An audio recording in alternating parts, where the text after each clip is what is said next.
Hello, my name is Kelly. Welcome to the NICU Now audio support series. I am a NICU parent to Jackson, a micro-preemie born at 24 weeks, and Lauren, a late-term preemie born at 34 weeks.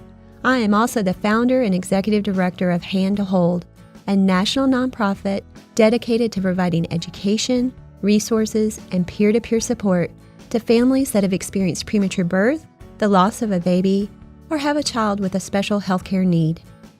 Hand to Hold's NICU Now audio support series was developed to help NICU parents navigate their NICU journey. Today's topic, love and loss in the NICU. Despite tremendous medical advances in neonatology, sadly some babies are unable to overcome the tremendous challenges they face at birth. I have not experienced the loss of a child. I cannot pretend to know the depths of grief that envelops a parent's heart at such a tragic loss. I have had the amazing opportunity to get to know and love many bereaved families through the years, and their strength is a constant source of inspiration. My dear friend Kira Sorrells, co-founder of the Zoe Rose Memorial Foundation and president of the Preemie Parents Alliance, wrote about the devastating sudden death of her 14-month-old daughter Zoe in an essay entitled Ladybug Whispers, a memoir of love, loss, and hope. A triplet born at 25 weeks and 6 days, Zoe spent 9 months in the NICU, battling severe bronchopulmonary dysplasia. When she was rehospitalized at 14 months for complications related to flu and pneumonia, Kira and her husband were anticipating a transfer to another hospital for a potentially life-saving procedure. But Zoe coded 5 times in just 8 hours. Finally, the doctor asked him the question no parent ever wants to hear. Do you want us to keep working, or do you want to hold your baby? When you've been witness to your infant fight ferociously against all odds to live, when you have watched them survive horrendous surgeries and have spent happy, life-filled moments with them amidst the trauma and crisis that exists when caring for a medically fragile infant, the thought that they could turn the corner again is ever present in your mind. While the other thought that you push to the corner of your mind is that you have used up all your free passes, that the inevitable is now staring you in the face. Being the person to make the decision to stop all possibility of experiencing another miracle. Joining me today is licensed marriage and family therapist Kara Wallen. Welcome, Kara. Hey, Kelly. I'm glad you're here today because I know that you are the parent of twins born at 26 weeks and that sadly William lived 6 days in the NICU before succumbing to the tremendous challenges that he faced at birth. So as a bereaved parent, your perspective is so important, but also as a therapist to help other families walk through this grief that I know they experience with the loss of this child. Yeah. So will you talk to us a little bit about William and what you experienced when he passed in the NICU? Basically, when my boys were born, William was set with a whole different set of circumstances than Elliot was. In 2 days, they realized that he had a bilateral grade 4 brain bleed. They realized that he had a serious infection. And on top of that, his blood pressure was oscillating wildly. He was on the oscillating vent, and he wasn't doing well. And within a few days, they told us that it wasn't looking like he would be able to make it out of the NICU. So, I mean, again, it's one of those circumstances that I don't know if I even have the language myself to describe what the experience was like. I can try to go there in reflecting on it. I can try to give it words to describe what it was like. The closest thing I can think of is that it was just like the entire world crumbled, you know. It just, everything went away. Everything stops. Yeah. Everything stops. Well, I know it's tremendous grief, and grief takes many forms. And I just was hoping that we could have a discussion about some of the physical symptoms of grief and help parents process what they're going through after the loss of a baby. Sure. I think that, first off, I think one of the important things to be aware of if you're currently facing grief and bereavement is that our culture is almost hopelessly unaware of what the grief experience is, and as a culture, we are in denial that it exists. So you will feel alone. And it is very challenging to push against that feeling that nobody wants to hear this story, that nobody even wants to acknowledge what happened, that especially particularly when it comes to neonatal death, stillbirth, it's sort of representative of these parts of life that we don't want to acknowledge. And so a lot of people, and not having the words to even to know what to say to try and soothe someone, you end up feeling like you're in a cave by yourself dealing with this unfathomable loss. And you can even feel that way with your own partner in going through it. I would say that that's one of the first things to be aware of. One of the things that helped me in my grief process and going through it was kind of appropriating other cultures and the way that they look at grief. Like, I really found a lot of value in the idea of Dia de los Muertos and being able to set aside a day of the year. I knew from our personal experience that I did not want to celebrate William and Elliot's birthday on the same day. I mean, of course, it's both of their birthday, but I wanted that to be Elliot's day. So since William passed on Bastille Day, July 14th, that's become William's Day. And because I like to keep it separate, everybody finds their own path for this. This is not to say that this is the right thing to do, but this is one of the things that helped me, is to know that each year I will have that day to pay my homage to William and to be able to reflect on him and the effect that he had on my life, on all of our lives that he touched. I recommend that people try to find the things that make meaning for them, because oftentimes it can end up just feeling very isolating, very alone, and like there's no clear path to take to get to a place where you're starting to feel like you're integrating the loss into your own life story. Right. And for the parents like you who have a surviving twin in the NICU, or a surviving triplet, right? Mm-hmm. And so you're having to go back into that setting day after day. Mm-hmm. And you have to have some fear that you might lose that baby as well. I honestly, mom of a 24-weeker, spent 4 months in the NICU, but really can't quite understand what that would be like to have to come back to a place where I had lost one of my babies and to know that fear. So I just want to acknowledge that, how difficult that must be. Mm-hmm. And I hope that the parents acknowledge that it might be very normal that they might not want to go back into the NICU. Now, some may cling to the other baby and want to be there right away and stay, and others might need some time away from the NICU setting. So for me personally, we were very lucky that the team at Stanford moved us to a different room after William passed. We weren't in the same room where William and Elliot had been when they were initially born for that first week. I made it my duty to avoid the room where we held William as he passed away, and the initial room that they were placed in for the entire remainder of Elliot's stay, because every time I even looked at that room, I started to get chills and have some trauma responses to it. On the last day of Elliot being in the NICU before he transferred to the PICU, the NICU at the hospital had gotten crowded, and they moved him back to that room where they initially had been when they were first in the NICU. And I realized very quickly upon walking in that I was having it was one of the only other times that I believe I was having a traumatic flashback, where I started having a cold sweat. I started getting taken over. I started to cry. I started to get really stuck in the memory of the night that William passed away. And so I think it's important for parents to know, if you are the parent of surviving multiple, it's okay to ask to be moved. Sometimes there isn't enough space, unfortunately, so it's not something that I can guarantee can happen at any given hospital, but it's okay to ask, because I know from personal experience it can be extremely triggering to be even within proximity of the space where some of these events happen. So it's okay. It's okay to give yourself that space, because it's very, very challenging having to stay for that much longer and having to cope with day in and day out going back to the place where hopefully the worst thing that will ever happen in your life happened. Right. Yeah. And the we need to be able to process our grief, right? Oftentimes that parent is right back into a traumatic experience with the other baby. And so there's not a lot of time and emphasis put on the grief process that we would normally go through, because it's almost like you go right back to work. Right. Sure. And so you're right back at work in the NICU, and you haven't had time to even really process the loss. So just wanted to acknowledge that.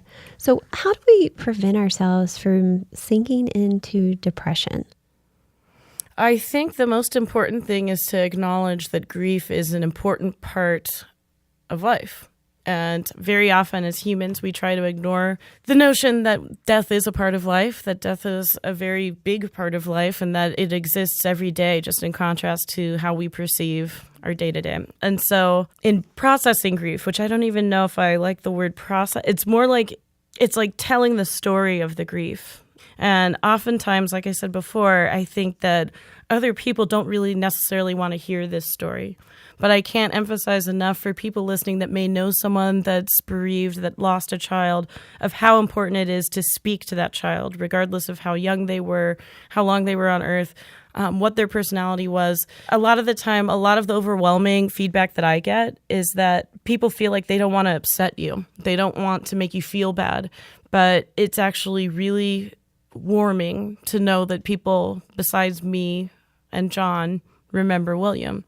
And so when people say, oh, it was William's Day today, or, mention him or ask how he was, because he didn't get to meet very many people in my family or friend group, it's actually really amazing because, and I feel quite a bit too that even my work with NICU Healing, a lot of it is just I want to make this effigy of remembrance for him because I don't want him to be forgotten. Yeah, I don't think I mentioned that earlier, that you are the founder of NICUhealing.com. Yeah, and so part of the effort behind that is that I knew in knowing William that I never wanted his name to be forgotten. And I knew that I wanted to take a stand for something that I believed in and that he would have believed in, that he knew I was doing it for him, just for him.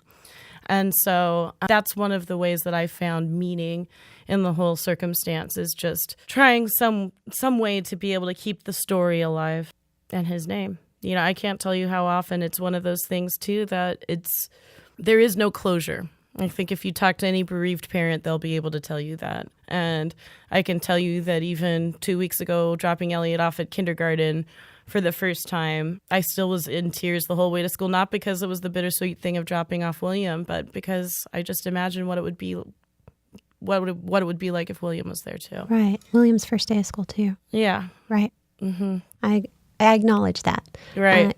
I read from Kira's book earlier, and Kira, of course, lost Zoe. They celebrate Zoe, and she's very much a part of Kira's life and her girl's life. But she does talk about those first and those milestones, and always thinking that Zoe should have been there and been a part of that. Sure. So many bereaved friends that I know have struggled with blaming themselves for their baby's death. They felt they did something wrong that caused the preterm birth, that they should have sought medical care sooner. Maybe they shouldn't have had the infertility treatments or gone on a business trip, which, they end up going into preterm labor. And so I just think, that's normal. It's a normal part of the grieving process. But how do we let go of that self-blame? Well, letting go of self-blame is a tough one because everybody's going to have their own path to being able to do so. So I think that also embracing yourself, finding that love for yourself, realizing that the love that you have even for the lost child it's extraordinarily strong. And it's something that you often don't realize how strong it is until you're brought to that critical moment. In terms of self-blame, sometimes, I don't know, in my personal experience of grief, it was like everything fell away. Even that wasn't there. It was like everything just went dark, like an abyss. Whereas the blame came in when I was in labor, the blame came in sometimes when it was in Elliot's experience. When it came to William, it was just, it's hard to even put it into words. It was just everything was gone. One of the things that I found soothing was researching about how animals grieve and how when you look at all these different animal species, they oftentimes take on practices very similar to the way that we do as human beings. And most of the time when humans have witnessed animals grieving, it's generally for the same purpose, where it's a mother grieving the child. And so they'll have circumstances where, for example, like a giraffe left its herd so that she could stay with the baby's body, which, puts her at significant risk of death, being away from the herd. So you realize that for a time period, you are in that state of just, it's grief. It helps to hear other stories. It helps to know that you're not alone, but You have to be in it. Yeah. You can't, there's no way of getting around that pain. and there's not anything others can do to Right. help you. Except listen, And and be there. it's I think the one thing that others can do is try to refrain as much as possible from saying, well, look at the silver lining on this, because there is no silver lining. There's no silver lining. And so if there's any possibility at all that you can, and I know that these statements do not come from a place of intentional harm or trying to say something dismissive. It's coming from a place of wanting to soothe someone. But it can be, I can't tell you how painful it feels in the moment to be told that there's a silver lining to the death of your child, or to have your child be ignored by friend or family groups because nobody wants to upset you. You end up feeling like you're being treated like you're hysterical for going through a very natural process that has to be done. There's no way around it, Well, I wanted to talk a little bit about how we can create some positive memories out of a very negative, difficult, horrific experience. And some of that is knowing what our rights are as parents of a bereaved child, having a little bit of control over making some decisions in a place where we feel so out of control. So I thought it was important just to, talk about a few of the things that we know are really important to be able to have the opportunity to hold and touch our baby. That includes skin-to-skin contact. We can bathe the baby, and we can hold them for really an extended period of time within reason. We can have that baby with us. So were you able to do that with William? Yeah, it was very lucky. I feel for parents too, that when you're in the moment and that option isn't, when it's an emergency and that option isn't there. But even my understanding is that even afterward, it can be soothing. Our doctor told us, he suggested that we choose music to bring. Like I said, I was completely, I was basically dissociative at this point. I didn't know what to think. It was just sort of like, oh yeah, great, I'll think of some music to bring to my child's death. But my husband, John, was able to recognize that we both loved Chopin. So he brought the ballades, and we could listen to the ballades with William. Oh, that's beautiful. Yeah. That's beautiful. Well, a few other things. Being able to choose their final outfit. And there are organizations out there that provide bereavement gowns, and for boys and for girls. NICU Helping Hands out of Fort Worth is a wonderful organization that provides that. They're incredible. They're they incredible. do just They're beautiful really work. wonderful work. And then, a lot of hospitals have gowns and outfits that your baby can be given. Taking photographs. I know a lot of parents are very resistant of that, but I think that it's really important. Maybe if you don't want to look at them right now, but to have that option later. Maybe you put them in a box and maybe you don't look at them until you're ready. But I think having pictures of our babies, having pictures of us with our baby. I remember the nurses suggested these sorts of things, taking the photos and stuff. And I remember in the moment, like I said, I was just sort of like, I can't even be here right now in my body. But I went through the motions because they suggested it. And I'll tell you that a lot of those objects, those things that we ended up having in that moment with us, ended up becoming the most precious items that are from William's life. So it's definitely something to look into. the resources that your hospital provides if you're faced with this type of a circumstance. Right. So you mentioned mementos to name your child, right? A lot of people, I don't know if they're hesitant to give the name that they had originally picked, but I think it's really important for them to know that they have that opportunity to bond with him and her. To observe your cultural and religious practices.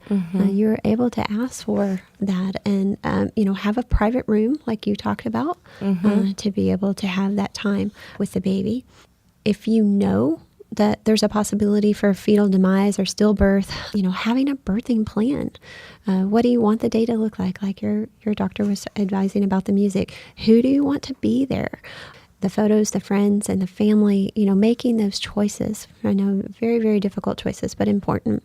You also could request perinatal hospice care if you wanted, if you know there's going to be a fetal demise and you want to take the baby home. And if at all possible, to request someone that's trained in perinatal bereavement counseling. Unfortunately, not all hospitals have those available, but it's so important for you to have someone, especially if there's someone who's been trained and resolved through sharing, or if there's a community-based grief organization that you can reach out to. Something that a lot of people do not know, but you are able to bring home your baby after death or to die.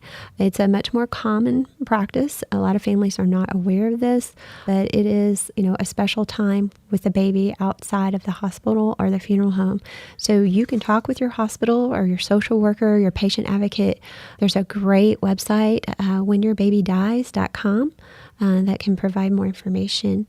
And then spiritual as well as mental health support. Finding out what resources are available in your hospital and in your community to support your family. I wanted to just call out an amazing resource for bereaved families is Share Pregnancy and Infant Loss Support. Are you familiar with that organization? Is that Joanne Cacciatore? I think it is. It's the nationalshare.org organization. The Miss Foundation, too, is really wonderful.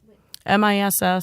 We'll want to make sure that we'll get that on the website. We'll put all these on the website for families to access. A bereaved friend shared with me that the hurt does not go away, but it will not be as intense forever if you grieve in a healthy way and find the right support. There's a really wonderful quote, I think, by Elizabeth Edwards, where she talks about how people talk about loss, the loss of a child, as if it's something that you get over. And she talks about how it's not like the loss of something like an object, but rather it's more like losing your leg and learning how to walk without a leg.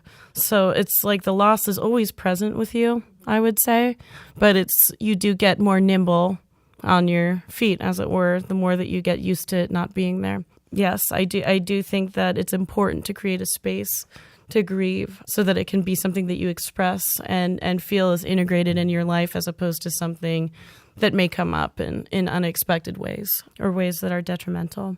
And I think that's really important that, if you are seeing signs of depression and anxiety disorders, that you seek support as soon as possible. And I think it's really important to remember that every life has meaning and impact. In her lifetime, Zoe came in contact with very few people because of her weakened immune system, but her life has touched and impacted the lives of countless NICU families through Kira's work with the Zoe Rose Memorial Foundation and the Premium Parent Alliance. And, for you, William's life led to NICU healing.